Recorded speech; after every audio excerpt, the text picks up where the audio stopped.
नून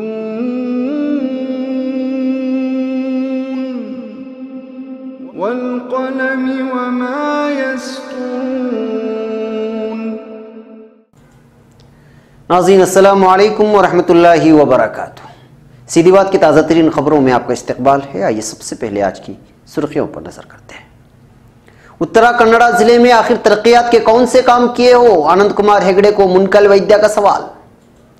मिट्टी का तेल पीकर मुस्लिम नौजवान खातून ने कर ली खुदकशी, मामला दर्ज। दहशतगर्दी के इल्जामात का सामना कर रहे 5 मुस्लिम नौजवानों का मुकदमे की समाअत में ताखिर से दिल बर्दाश्ता होकर एतराफ जुर्म का फैसला।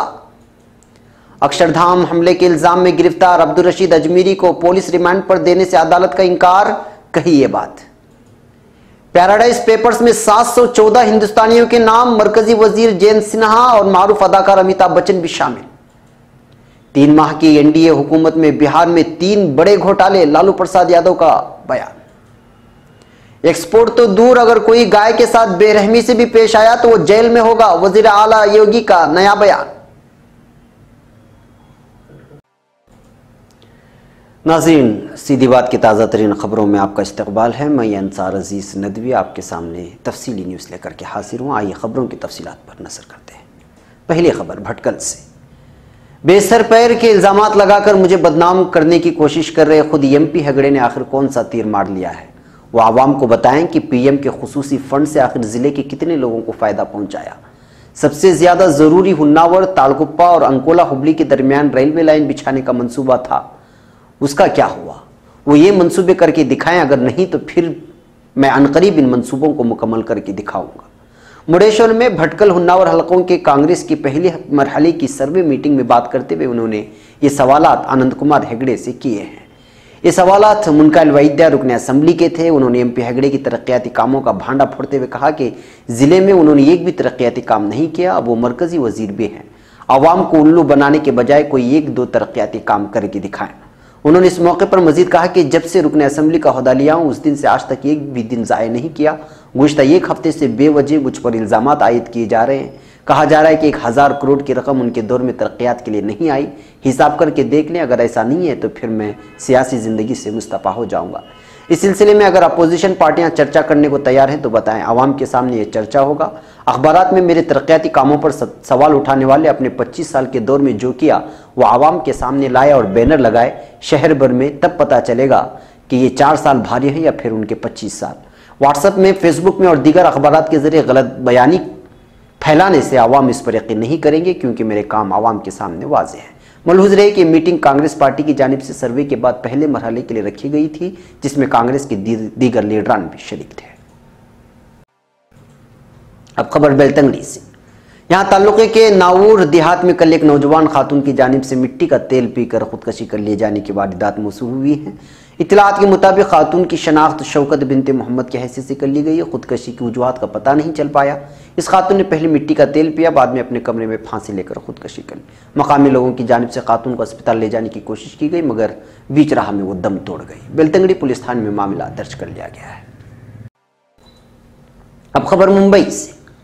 दहशतगर्दी के इल्जामात का सामना कर रहे मराठवाड़ा के 5 मुस्लिम नौजवानों ने मुकदमे की समाअत में हो रही ताखीर से दिल बर्दाश्ता होकर जुर्म कबूल करने का फैसला कर लिया है और इसी ताल्लुक से मुंबई की सेशन अदालत में कायम खुसूसी एनआईए अदालत में तहरीरी अर्जदाश्त भी दाखिल की गई है, जिस पर अदालत ने 13 नवंबर को समाअत करने का हुक्म देते हुए मामले की समाअत मुलतवी कर दी है। वाज़ेह है कि साल 2010 में महाराष्ट्र इंसदाद दहशतगर्द दस्ता ATS ने 5 मुस्लिम नौजवानों को, जिसमें मोहम्मद मुजम्मिल, अब्दुल गनी, मोहम्मद सादिक, मोहम्मद फारूक, मोहम्मद इलियास, मोहम्मद अकबर, मोहम्मद इरफान, मोहम्मद गौस और मोहम्मद अकरम मोहम्मद अकबर को गिरफ्तार करके आर्म्स कानून की दफ़ात 3/52 और UAPA कानून की दफ़ात 01, 3, 51 और 61 के तहत मुकदमा दर्ज किया था और उन पर इल्ज़ाम आयद किया गया था कि मुलजिमीन का ताल्लुक़ लश्कर तैयबा और हुजी जैसे तंजीमों से है और उनके निशाने पर MP, MLA और सहाफ़ी हजरात थे। शुरुआत में मामले की तफ्तीश ATS ने की और फिर बाद में कौमी तफ्तीश एजेंसी NIA को मामले की तहकीकात सौंपी गई, जिसने मुलजिमीन के खिलाफ फर्द जुर्म दाखिल किया और उसके बाद औरंगाबाद से मुकदमा मुंबई की खुसूसी NIA अदालत मुंतकिल हो गया और मुलजिमीन पर फर्द जुर्म आयद किए जाने के बाद बाकायदा सरकारी गवाहों के बयानात का मुकदमा इंदराज होने लगा और अब तक 17 गवाहों ने अपने बयानात का इंदराज करा चुके थे, लेकिन मुकदमे की समाअत में हो रही ताखीर से दिलबर्दाश्ता मुस्लिम नौजवानों ने जुर्म कबूल करने का फैसला किया और आज इस ताल्लुक से अदालत को मुत्तला भी किया गया है। अब खबर अहमदाबाद से। गुजरात में अहमदाबाद के सरदार वल्लभ भाई पटेल बैनुल अक़वामी हवाई अड्डे से कल पकड़े गए अक्षरधाम मंदिर दहशतगर्दाना हमले की एक अहम मुबैना साजिश कुनंदा अब्दुल रशीद अजमेरी को पुलिस रिमांड पर सौंपने से आज यहां एक खुसूसी अदालत ने इनकार कर दिया है। खुसूसी जज पीबी देसाई ने ताहम पुलिस को 10 दिन तक जेल में जाकर तहकीकात करने की इजाज़त दे दी है। उसे पकड़ने वाली पुलिस की क्राइम ब्रांच के एसीपी राजदीप सिंह झाला ने बताया कि अजमेरी 60 जिसकी उम्र है को जज देसाई की रहायशगाह पर पेश करके 14 दिन की रिमांड का मुतालबा किया गया था, लेकिन अदालत ने इससे इनकार कर दिया। इस्तिगासा सुधीर ब्रह्मभट्ट ने बताया कि जज ने यह कहते हुए रिमांड देने से इनकार कर दिया कि सुप्रीम कोर्ट पहले उसके दूसरे सजा याफ्ता मुल्जिमान को बरी कर चुका है। उन्होंने अजमेरी को अदालती हिरासत में यहां साबरमती जेल भेजने का हुक्म दिया। पुलिस ने इससे अदालत में ही सुबह 10 बजे से दोपहर 2:30 बजे तक पूछगिछ कर सकती है। वाज़ेह है कि अजमेरी इस मामले में पकड़ा गया मजमूरी तौर पर 9वां मुल्जिम है। इससे पहले पकड़े गए 8 में 3 को पोटा अदालत ने फांसी की सज़ा, 2 को उम्र कैद और 3 को 5-5 साल की सज़ा सुना चुकी है। फांसी की सज़ा पाने वालों में उसका भाई भी था, मगर सुप्रीम कोर्ट ने उन्हें और दूसरों को 2014 में बरी कर दिया था। सऊदी अरब के रियाद से कुवैत एयरलाइन की एक परवाज से पहुंचने वाले अजमेरी को हवाई अड्डे से गिरफ्तार किया गया था।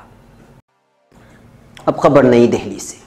नोटबंदी की सालगिरह से महज 2 दिन कबल काले धन और बदनवानी को लेकर अहम इंकिशाफ हुआ है।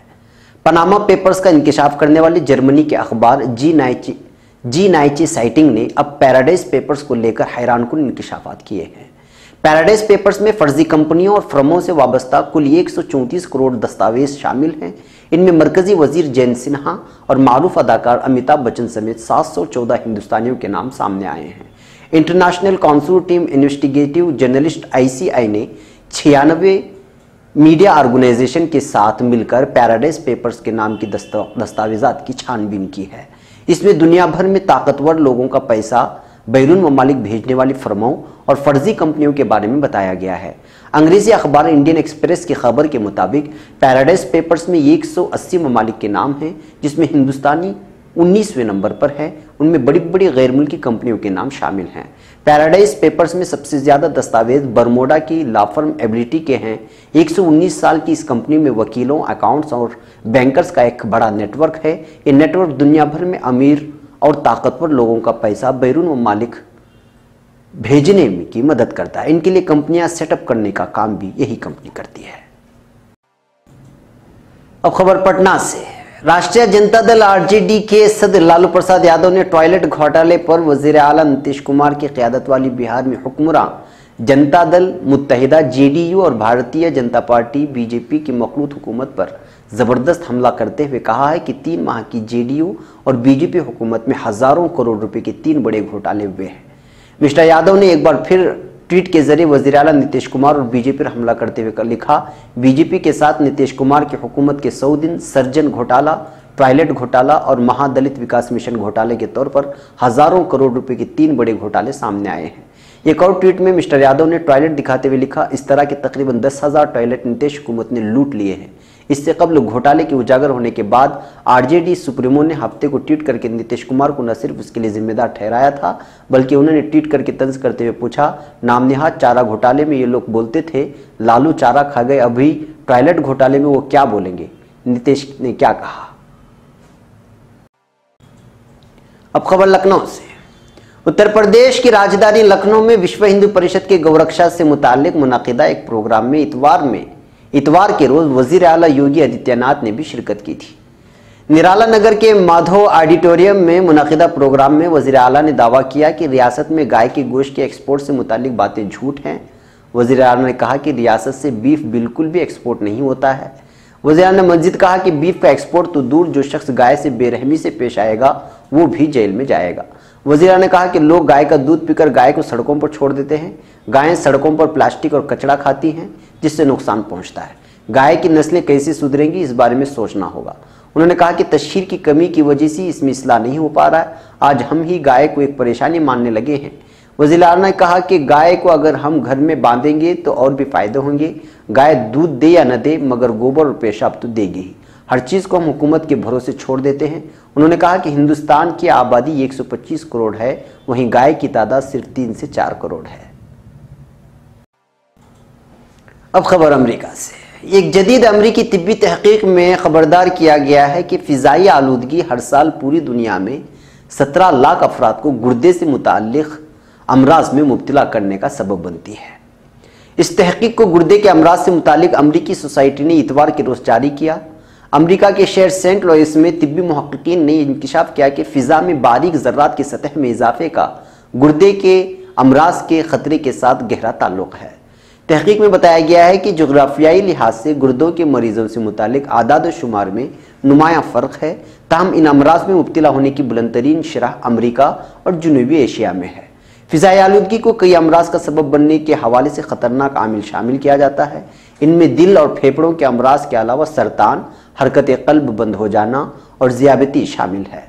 साल 2016 में आलमी बैंक की जानिब से जारी एक रिपोर्ट के मुताबिक फ़िज़ाई आलूदगी दुनिया भर में हर 10 में से एक शख्स की वफ़ात का सबब बनती है, जिसके बाइस बैनुल-अक़वामी सतह पर 4 ख़तरनाक तरीन अवामिल में शुमार की जाती है।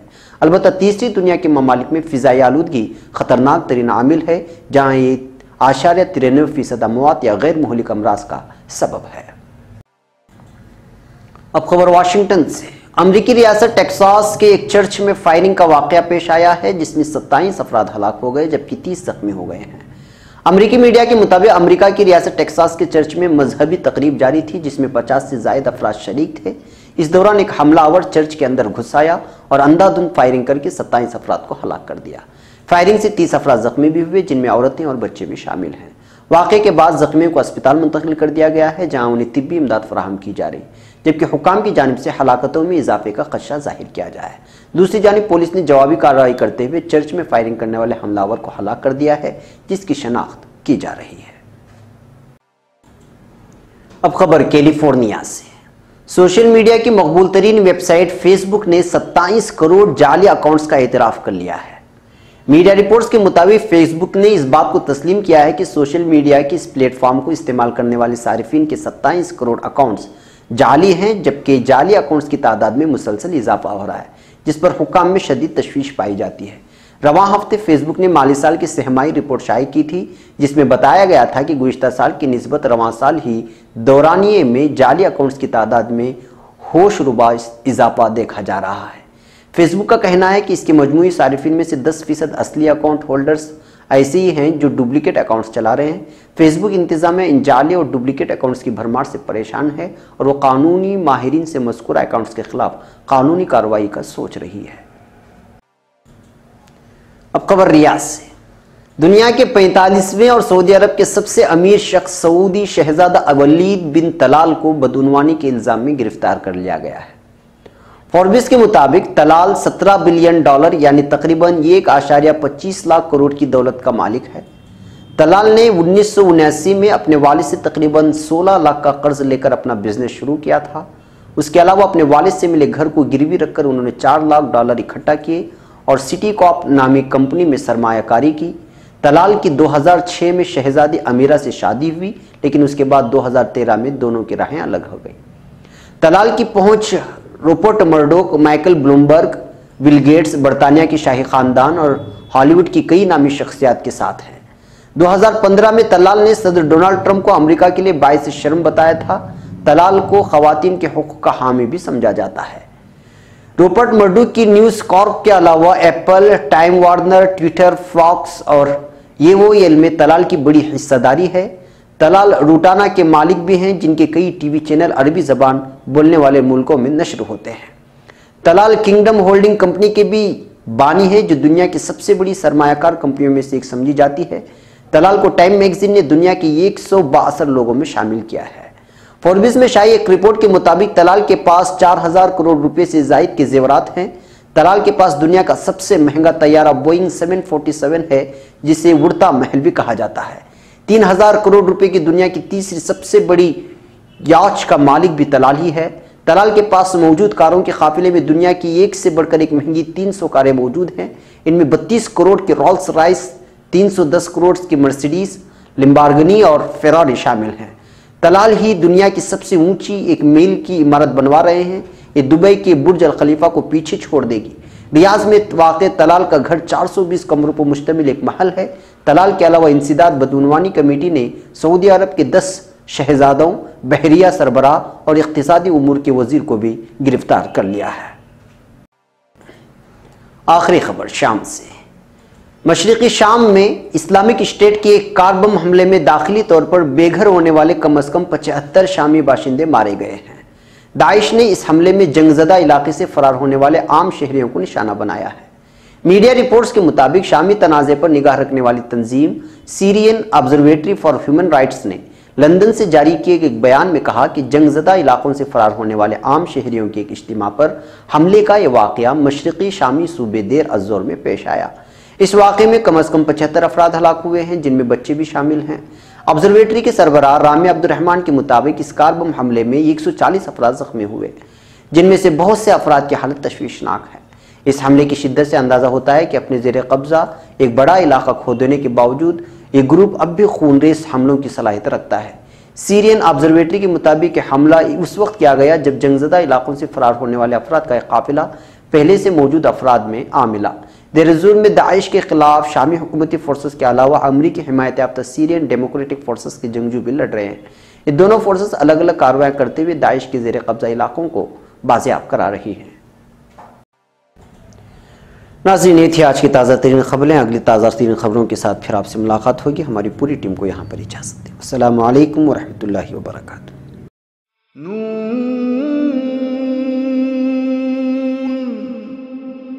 वल क़लम वमा यस्तूरून।